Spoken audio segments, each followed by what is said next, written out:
Como o assistencialismo corrompeu a Suécia. Este vídeo é baseado em um texto escrito por Per Bylund. Antes e depois do Estado assistencialista. As pessoas mais velhas na Suécia dizem que ser sueco significa saber como suprir as próprias necessidades, saber cuidar de si próprio e nunca ser um fardo para o ombro alheio. Independência e trabalho duro eram as mesmas qualidades básicas para se ter uma vida decente e representavam, acima de tudo, a ideia básica da moralidade. Isso foi há menos de 100 anos atrás, relata o autor, né? Então ele diz: minha falecida avó costumava dizer que algo de errado havia acontecido com o mundo. Ela tinha orgulho de jamais ter pedido ajuda, de sempre ter sido capaz de valer-se de si própria e de seu marido, e do fato de eles terem podido cuidar de sua família durante toda a vida. Ao falecer com a respeitável idade de 85 anos, tenho a felicidade de dizer que ela se foi com aquela dignidade ainda intacta. Ela nunca foi um fardo. Minha avó, nascida em 1920, pertencia à última geração a ter aquele orgulho pessoal que é tão especial, a ter uma moralidade firme e profundamente enraizada e que era autônoma e independente na vida, não importasse o que viesse. Eram os senhores únicos do próprio destino.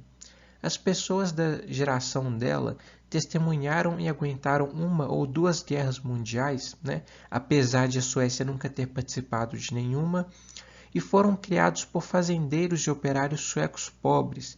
E eles testemunharam e foram a força motora por trás do grande milagre sueco. Sua moralidade assegurava que eles poderiam sobreviver em quaisquer condição, se eles se encontrassem em uma situação em que não fossem capazes de viver com seus salários, e eles apenas iriam trabalhar mais pesadamente e por mais tempo. Eles eram os arquitetos e os operários da construção de suas próprias vidas, mesmo que isso frequentemente significasse trabalho duro e contínuas situações aparentemente desanimadoras. Eles alegremente se disporiam a ajudar aqueles em necessidade, mesmo se eles tivessem muito pouco a oferecer, mas provavelmente não aceitariam qualquer ajuda que lhes fosse oferecida. Eles tinham orgulho da competência que tinham para ajudar para cuidar de si próprios, né? Então eles apreciavam a independência em relação a terceiros. A independência de nunca ter de pedir ajuda. Eles achavam que se não fossem capazes de cuidar de si mesmos, então não teriam o direito de pedir auxílio a ninguém.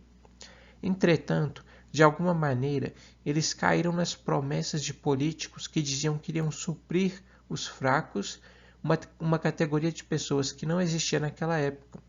Quem iria admitir ser incapaz de cuidar de si próprio?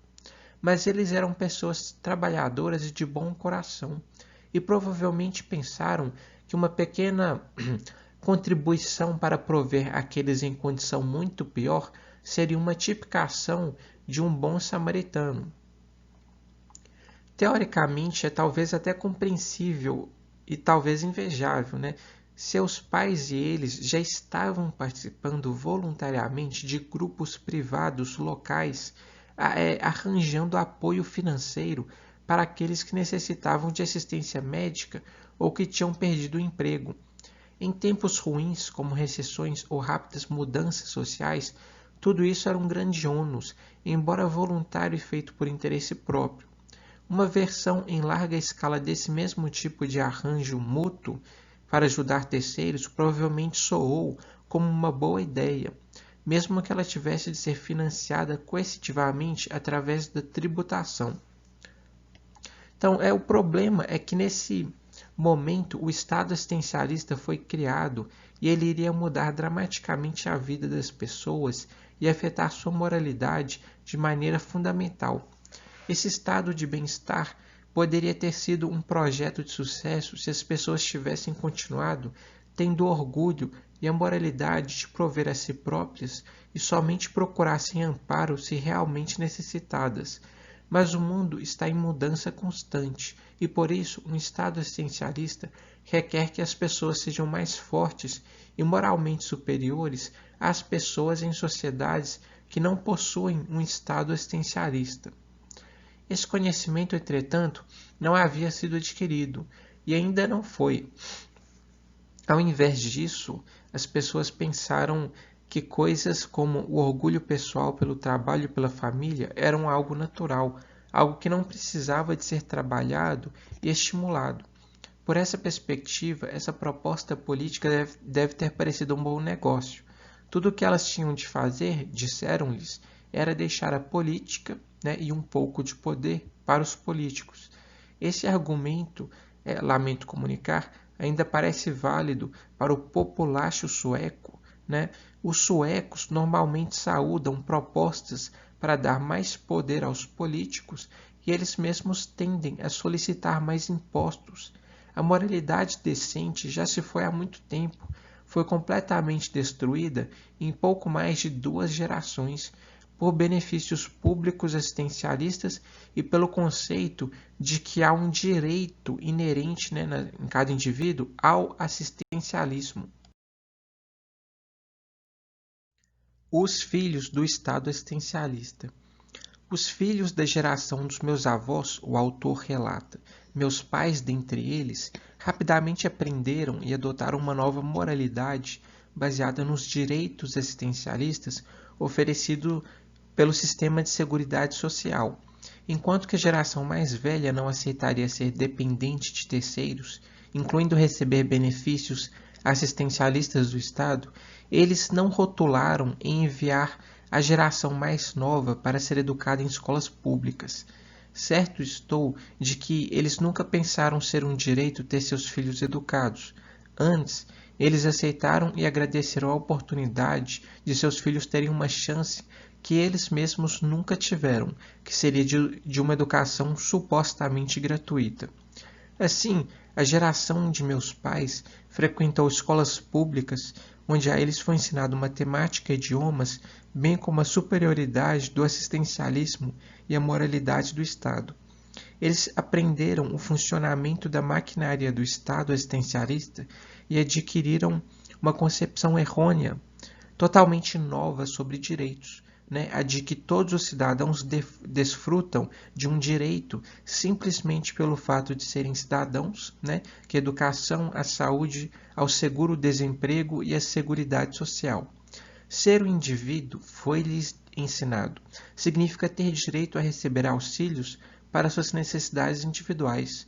Todo mundo tem direito a todos os recursos necessários para se buscar a felicidade própria e a da sociedade, foi-lhes dito.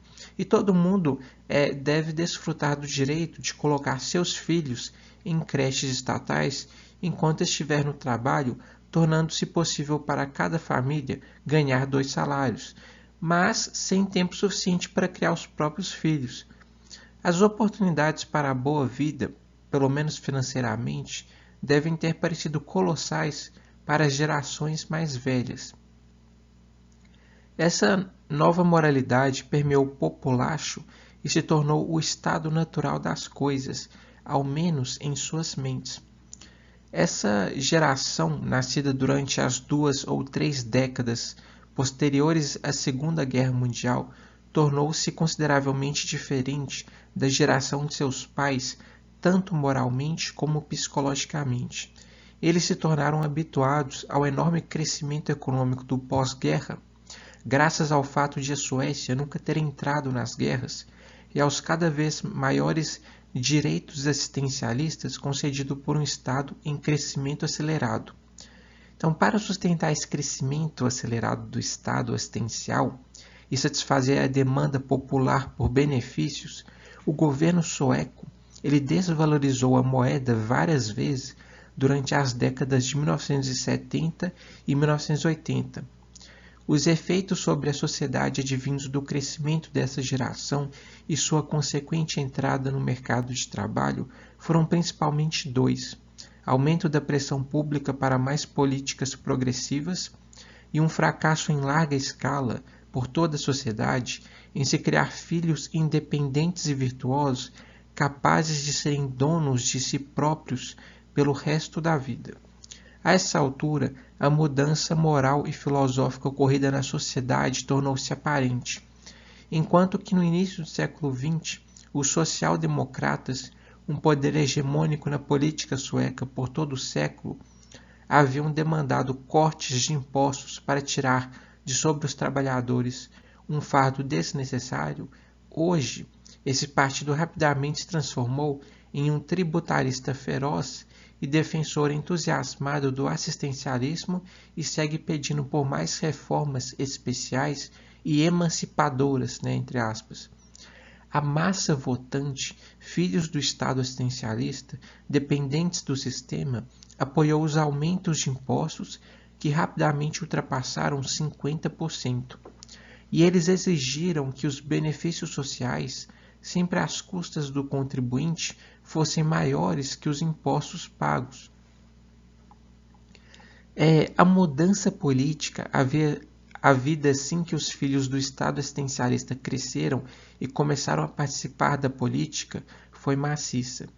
As revoltas estudantis de 1968, de cunho comunista, provavelmente representaram o pico dessa geração radical, exigindo mais para si mesmo através da redistribuição estatal.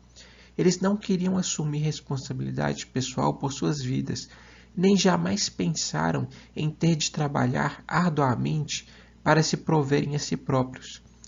Tenho necessidades, eles argumentavam, e dessa reivindicação eles diretamente inferiram ter o direito a ter essa necessidade satisfeita, fosse ela comida, abrigo ou um carro novo.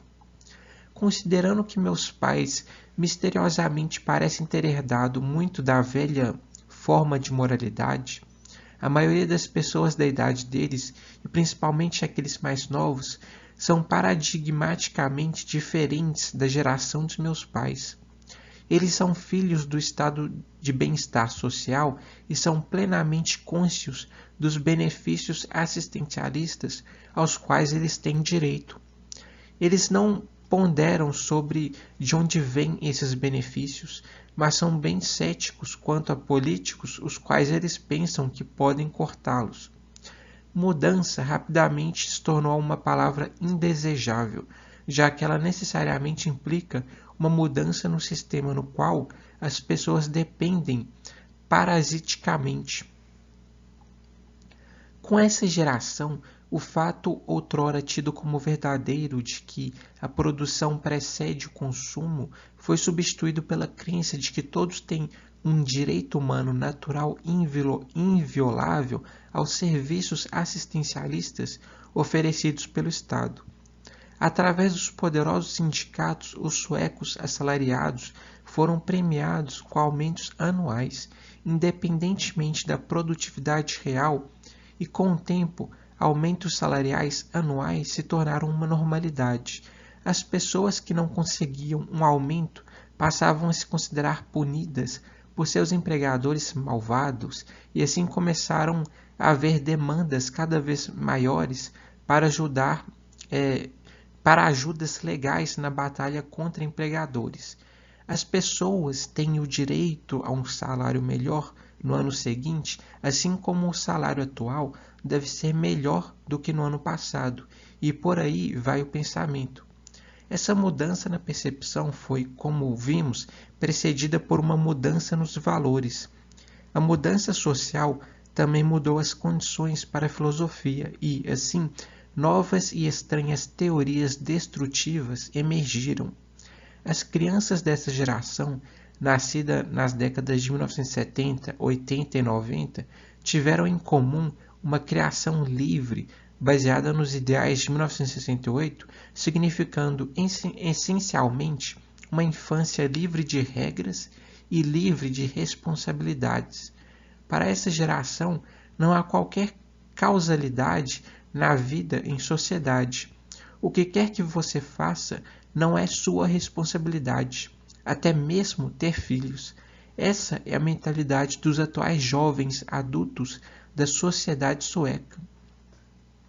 E eu posso dizer também que, olhando para a situação do Brasil e para a própria vida que eu tive aqui no Brasil, essa também é a mesma situação que a gente vive no Brasil, de uma adolescência tardia, de pessoas muito novas, de, sei lá, 14, 15, 16, 17 anos, tendo filhos e não se responsabilizando por isso, jogando a responsabilidade nas mãos da mãe, do pai, dos avós. Porque, querendo ou não, filho tem um custo, família é um planejamento. A construção de uma família é algo que a gente tem que planejar. E nem mesmo isso, né, que é uma grande responsabilidade de colocar um filho no mundo, é algo levado a sério por muitos jovens brasileiros que acabam arrumando filhos de forma irresponsável e a própria mãe que se vire com as despesas, etc. Então, assim, é fácil perceber como o estado de bem-estar social ele está tendo efeitos destrutivos, não só na Suécia, obviamente, mas em todos os outros países que adotaram esse modelo, esse sistema. E aqui o Brasil é um exemplo, entendeu? E uma coisa que afeta muito uma coisa responsável por essa mudança é a própria educação e o sistema de ensino que foi deturpado em nome dessa ideia do Estado paternal e protetor. Os netos do Estado assistencialista.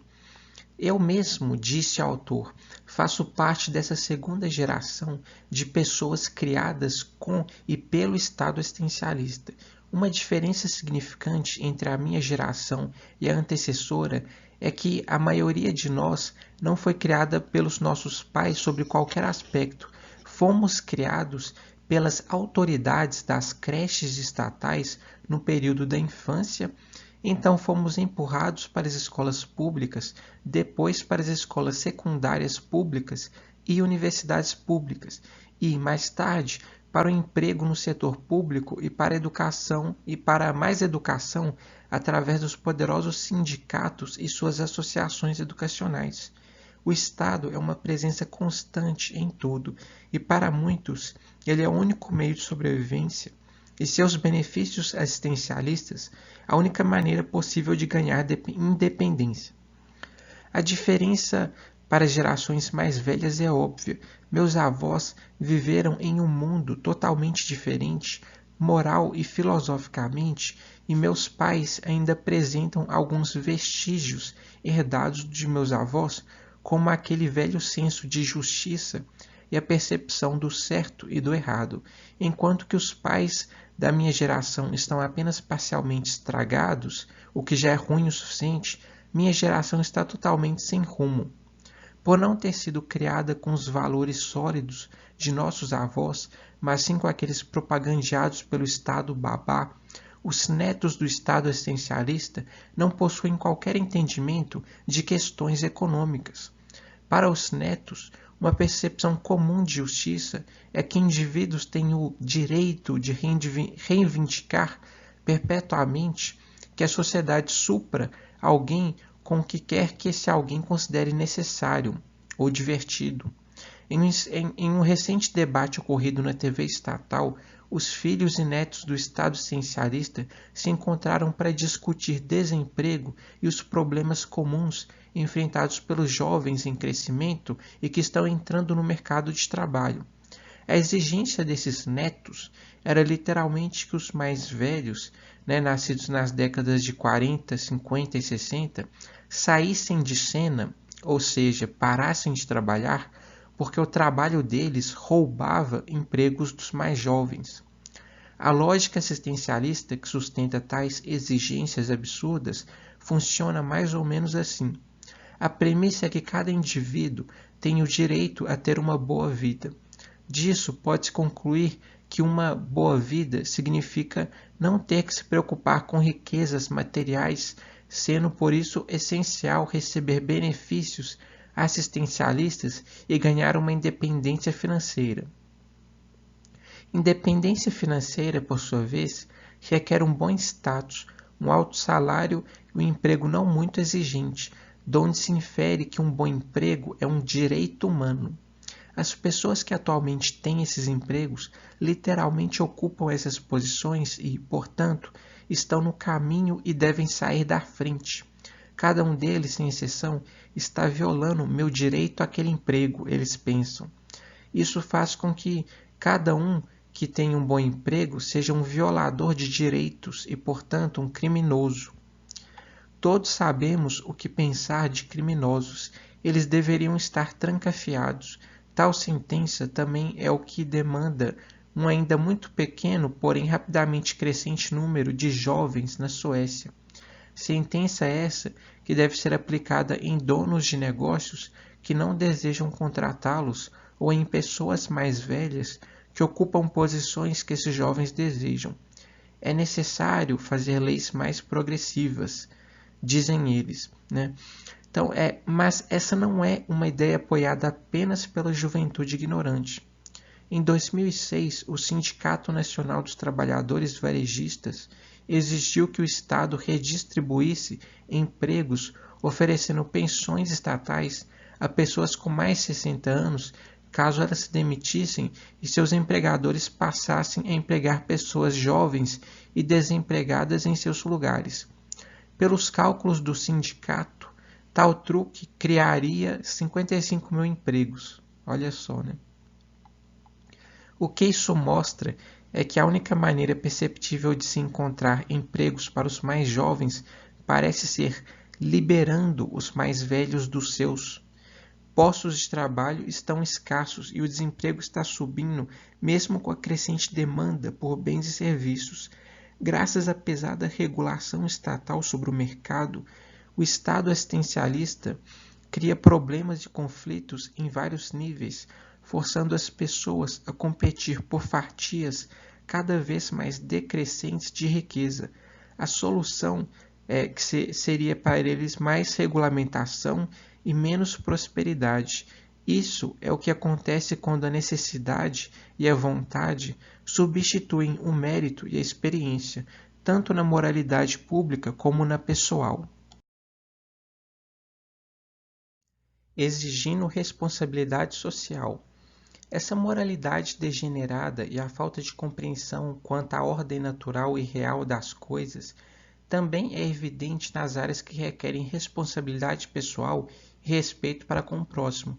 Os velhos hoje são tratados como um lastro ao invés de como seres humanos e parentes. As gerações mais novas acham que têm o direito de não assumir responsabilidade pelos seus pais e avós, e com isso exigem que o Estado os alivie desse fardo.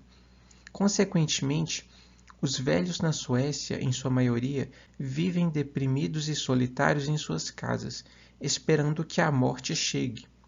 Ou já foram então institucionalizados em asilos públicos sob vigilância 24 horas por dia, 7 dias por semana, de modo a aliviar o encargo que representam para as gerações mais jovens. Alguns deles chegam a ver seus netos e parentes por apenas umas duas horas no Natal, quando as famílias fazem um esforço para ir visitar os seus problemas. Mas os mais velhos não são os únicos que se encontram na periferia da sociedade assistencialista, enquanto o Estado está cuidando da população ativa. O mesmo ocorre com os mais jovens, que também são entregues ao Estado para receber cuidados públicos ao invés de serem criados e educados por seus pais. Minha mãe, relata o autor, uma professora de escola secundária, já teve de enfrentar pais de seus alunos que exigiam que ela fizesse algo quanto à estressante situação familiar pela qual eles passavam. Eles exigiam que a sociedade se responsabilizasse pela criação de seus filhos, já que eles próprios tinham gasto muitos anos cuidando deles. Cuidando, entre aspas, normalmente significa deixá-los na creche pública às 7 da manhã e pegá-los novamente às 6 da tarde. Eles enfatizam ter o direito de serem aliviados desse encargo. Os problemas causados em casa por crianças desobedientes e fora de controle devem ser resolvidos nas salas de aula por funcionários da escola e em creches pela equipe do jardim de infância. As crianças devem ser vistas, mas não ouvidas, e elas não devem de modo algum atrapalhar o direito de seus pais a uma carreira, a longas férias no exterior e participar de eventos sociais. Com o intuito de manter a geração adulta trabalhando e criando riqueza que possa ser tributada, as alíquotas de impostos sobre os trabalhadores de baixa renda está em torno de 65%, o Estado assistencialista sueco continuamente lança programas progressivos para protegê-los de incidentes e problemas. A liberdade assistencialista representa uma existência livre de problemas, livre de responsabilidades e rica em benefícios. O que estamos vendo hoje na Suécia é a consequência perfeita lógica do Estado assistencialista, que ao distribuir benefícios e assim liberar o indivíduo da responsabilidade individual por sua própria vida, um novo tipo de indivíduo então é criado, que é o imaturo, irresponsável e dependente. Com efeito, o que o Estado assistencialista criou foi uma população de crianças moral e psicologicamente dependentes. Assim como pais que nunca deixam seus filhos enfrentar problemas, assumir responsabilidades e criar soluções sozinhos, tornam seus rebentes mimados, em constantes necessidades e extremamente exigentes. A analogia com as crianças mimadas está se provando verdadeira no cotidiano das pessoas que trabalham no setor público, que estão enfrentando as demandas da população. Já aprendi que não é incomum que jovens pais repreendam professores por acharem que o para casa, o dever de para casa dos filhos, ele é uma pressão desnecessária sobre os mais novos. Para eles, as crianças têm o direito ao conhecimento, mas aparentemente elas não deveriam ser expostas à educação, já que esta requer estudo e esforço. A função dos professores é, obviamente, fornecer às crianças um conhecimento que elas possam consumir sem ter de refletir ou mesmo pensar a respeito, ou até mesmo estudá-lo. Ter de fazer algo por conta própria é opressivo, é uma obrigação, mesmo que seja um efeito das leis da natureza, é algo totalmente injusto e representa a violação do direito a uma vida livre de problemas. A natureza em si, junto com suas leis, se torna então um fardo. A economia da dependência. Talvez essa mentalidade explique o aumento na popularidade de teorias irrealistas como o ceticismo e o pós-modernismo, onde nada pode ser tomado como verdadeiro. A lógica, alegam, é apenas uma construção social que não tem qualquer relação com a realidade ou com o mundo, se é que ela sequer existe, Essas teorias são magníficas pelo fato de elas jamais poderem ser provadas ou refutadas. Não importa o que você diga, você jamais precisará se responsabilizar por sua declaração. Ninguém pode verificar sua tese, ninguém pode criticá-la ou mesmo utilizá-la. Ela é sua e existe apenas para você, e ela é verdadeira só para você. A inutilidade de tais teorias deveria ser óbvia. Também deveria ser óbvio que os proponentes dessas teorias assumem que certas coisas, como a existência, são garantidas. Eles vivem suas vidas baseando-se apenas em dúvidas e na sabedoria de que não há nada que alguém possa de fato saber, que nada é o que parece. Mas isso, ao que parece, deve ser a beleza da coisa. De certo modo, a premissa austríaca de que valores são subjetivos foi tomada muito literalmente por esses suecos. Nessas teorias modernas, a subjetividade é o princípio fundamental da realidade e não a maneira como a realidade é avaliada ou percebida. Essa compreensão é inferida diretamente da moralidade relativa e de lógica relativa das crianças e dos netos do Estado assistencialista. não há necessidade que alguém produza para que um outro possa consumir, e não há necessariamente um ônus sobre aquele que deve fornecer os benefícios que eu preciso para poder viver a boa vida. Afinal, viver uma boa vida é um direito humano, né, para eles, sendo que o direito é o único ponto fixo em um universo em constante mudança e subjetivamente instituído. Da perspectiva de um observador, toda essa loucura faz sentido. Ensinar as pessoas que elas não precisam se preocupar com as consequências de suas atitudes torna-as prontamente dependentes.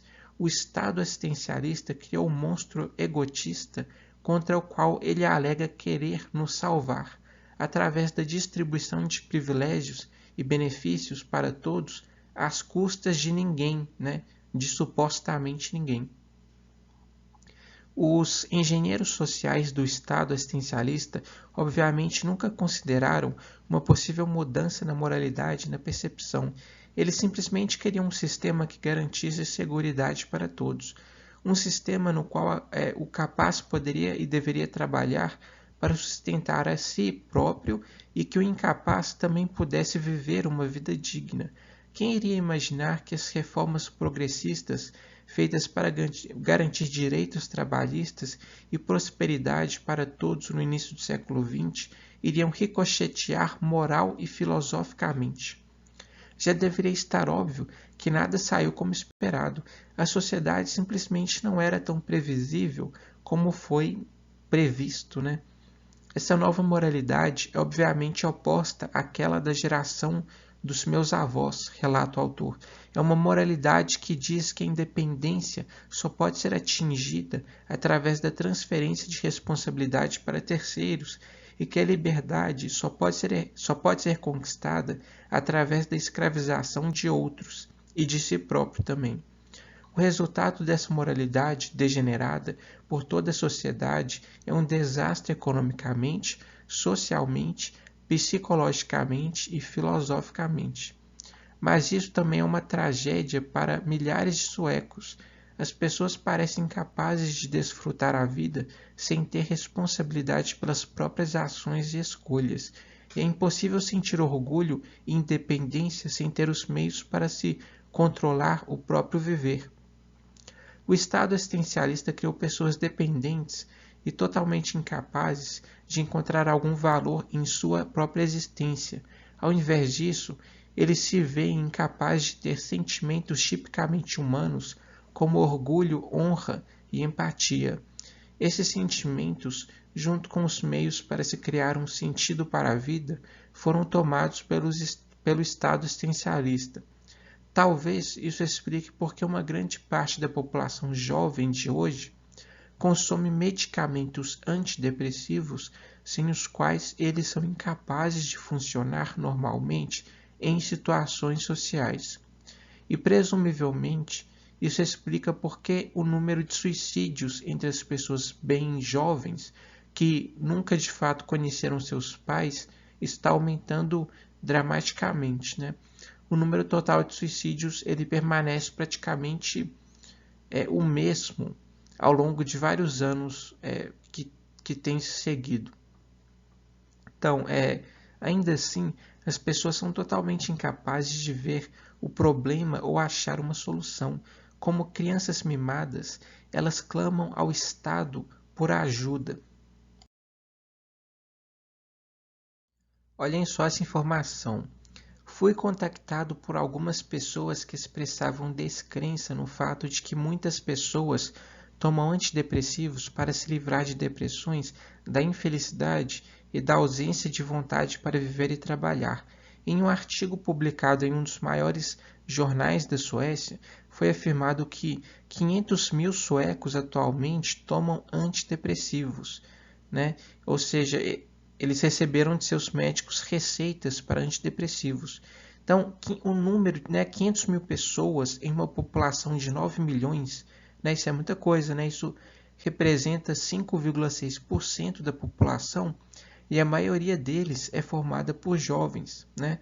Então, também é dito em um artigo, nesse artigo disponível apenas em sueco, que 20% da população vai tomar antidepressivos em algum momento de suas vidas. Eu não sei como isso se compara a outros países, mas a porcentagem, sem dúvidas, é bastante grande. Né? O artigo do qual estou falando, né, ele foi escrito pela professora finlandesa Marette Mazzarella, que já escreveu livros sobre aspectos culturais do bem-estar. Esse artigo aí, eu vou deixar o link dele na descrição para vocês. Agora, muita gente pode se perguntar: mas a Suécia é considerado um país próspero, é considerado um país capitalista? Mas aí é que está. A Suécia só consegue manter seu estado de bem-estar social devido à riqueza que vem de um certo grau de liberdade econômica. Né? O setor privado, as empresas, a iniciativa privada lá, elas são bem menos tributadas e oneradas do que nos países considerados subdesenvolvidos, como o Brasil e outros países latino-americanos, como a Argentina e por aí vai. A Suécia é muito fácil de abrir um negócio, abrir uma empresa, não tem muita burocracia, não tem muita regulação estatal no mercado e existe de fato um enorme grau de liberdade econômica, seja para investidores estrangeiros abrir seus negócios lá, seja para que se tenha uma livre concorrência nos serviços, né, do mercado, e é por isso que eles são, em geral, mais prósperos que o povo brasileiro, né? Se você fizer esses cálculos de média por habitante, padrão de vida por habitante, né? Então, a Suécia ela é considerada rica apesar das políticas de distribuição de renda e não por causa dessas políticas distribucionistas, né? O que existe de bom na Suécia e em qualquer país do mundo, inclusive até mesmo no Brasil, é por causa da economia capitalista. Por exemplo, o fato de cada brasileiro ter acesso a computadores, smartphones, internet e outros produtos tecnológicos com preços relativamente acessíveis, e só não é mais acessível por causa de imposto, né? Mas o fato dos brasileiros conseguirem ter eletrodoméstico, tênis, geladeira, roupa, sei lá, é por causa da economia capitalista. Se dependesse do Estado brasileiro, tava todo mundo pelado, passando fome, que nem um povo morrendo na Ucrânia de fome lá no período soviético. Se dependesse do Estado, estaria todo mundo sem internet.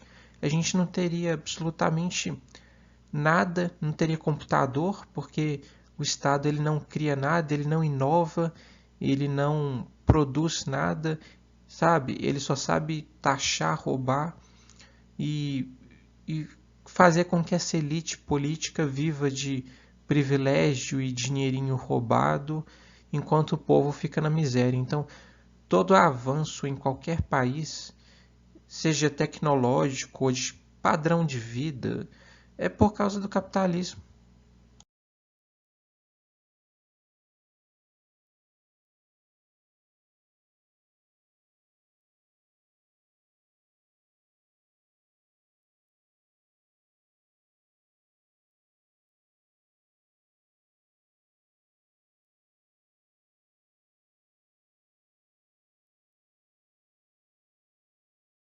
Obrigado pela audiência. Se inscrevam no canal e deixem um like caso gostaram do vídeo.